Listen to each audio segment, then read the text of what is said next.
يقول لك لو فرض ان جسم طلع بسرعه هائله اكبر من سرعه الضوء، مسافر غادر الارض بسرعه هائله اكثر من سرعه الضوء، تكون النتيجه انه مش بس هيسافر في المكان ده، بيسافر في الزمان، لانه قال لك المكان والزمان حاجه واحده. فاذا هذا الشخص هيسافر في المكان والزمان، فاذا مشي بسرعه اكبر من سرعه الضوء هيخترق الزمان. يخترق الزمان يعني ايه؟ يعني يسافر لبكره، بينما لسه اخوه على الارض عايش في النهارده.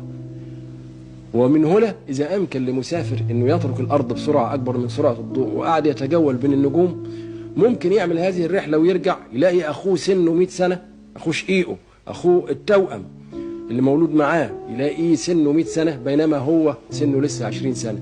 ليه؟ ما هي دي كلها مبنية على حاجة واحدة، كلها مبنية على نظرية الحركة وفكرة الزمان والمكان عند أينشتاين. يعني فكرة الزمان والمكان في الرياضة التقليدية إن هم حاجتين، هو قال لك لا ده حاجة واحدة، ثم الحركة هي انتقال نقطة في المكان والزمان في نفس الوقت.